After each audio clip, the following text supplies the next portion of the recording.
The Crownlands is an interesting case when it comes to the 9 constituent regions of the 7 kingdoms of Westeros. Unlike other regions, the Crownlands themselves were never a kingdom in their own right. Rather, the Crownlands, over the long history of Westeros, was heavily and almost continuously contested by the River Kings, Storm Kings, and local petty kings. But all of that would change when Aegon the Conqueror seized control of the area during his wars of conquest and made it his primary foothold on the continent. The Crownlands is where he first landed, and the first part of Westeros firmly under the Conqueror's control. Since the conquest, the Crownlands have become administered and ruled directly by the Iron Throne itself, rather than handed off to a Lord Paramount like other regions have. First by House Targaryen, and after Robert's Rebellion, House Baratheon of King's Landing. Like every other region of Westeros, the Crownlands has its own surname for bastards of noble origin, giving them the surname Waters. As the region is controlled directly by the Iron Throne, and the capital, King's Landing, is within the Crownlands, there have been many royal bastards bearing the name Waters since the conquest. Most of the Crownlands is based around the Blackwater Rush and Blackwater Bay, with the capital of King's Landing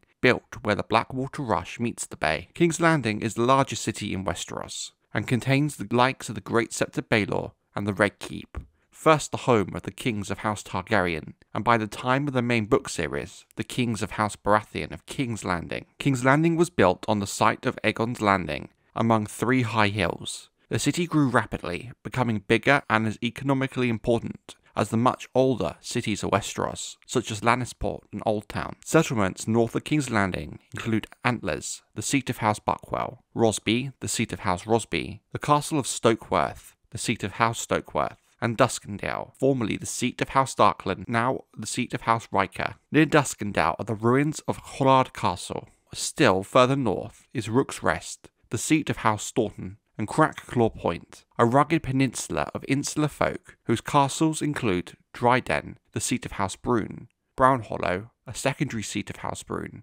and the Whispers, formerly of House Crab. North of Crackclaw Point is the Bay of Crabs and the Vale of Arryn. The Crownlands are bordered in the northwest and west by the riverlands, which would become theatre of many wars over the centuries since Aegon's conquest. A series of streams form part of the boundary between the 2 regions, with the hills of House Woad in the riverlands and the lands of House Hawk in the Crownlands. Thus, as the streams and rivers shifted, it is speculated so did the boundaries of the Crownlands. As of yet, an unnamed river flows south of the God's Eye into the Blackwater Rush in the western Crownlands. Southwest of King's Landing are the hills around Templeton in the Reach, one of the most cursed towns in all of the 7 kingdoms of Westeros. Further north of Duskendale are hills, fields, and woods filled with large game. South of King's Landing is the huge and ancient Kingswood, now the royal hunting forest, with the Stormlands being on the far side of it. A small river known as the Wendwater flows through the Kingswood into the bay. East of the Kingswood is Massey's Hook,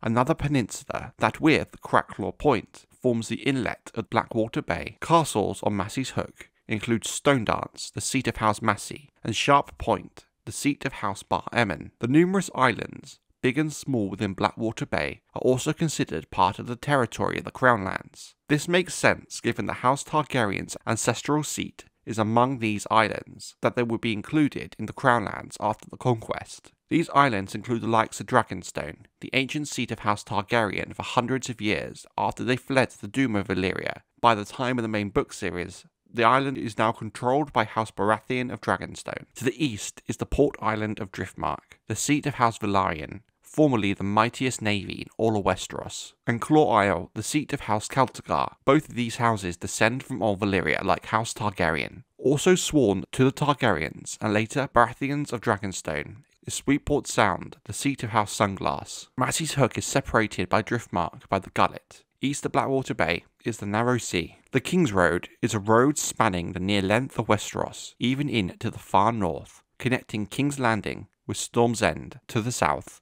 and the crossroads to the north. It is one of the legendary King Jaehaerys Targaryen's great infrastructure project, championed by the king during his reign, as a way of connecting and bringing the 7 kingdoms closer together as one unified realm under House Targaryen. The capital is also connected to Lannisport by the Gold Road, and to Highgarden by the Rose Road. The Rosby Road runs from King's Landing towards Duskendale, and the Duskendale Road heads north to Maidenpool in the Riverlands. Given the Crownlands' relatively southern location, even during the harshest of winters, meaningful snowfall is infrequent, but not unknown. But in turn, the summers are known to be quite hot, given its coastly location on the narrow sea. The Crownlands is also known to often be hit by the tail end of the mighty storms that plague the Stormlands to the south, around the area of Shipbreaker Bay.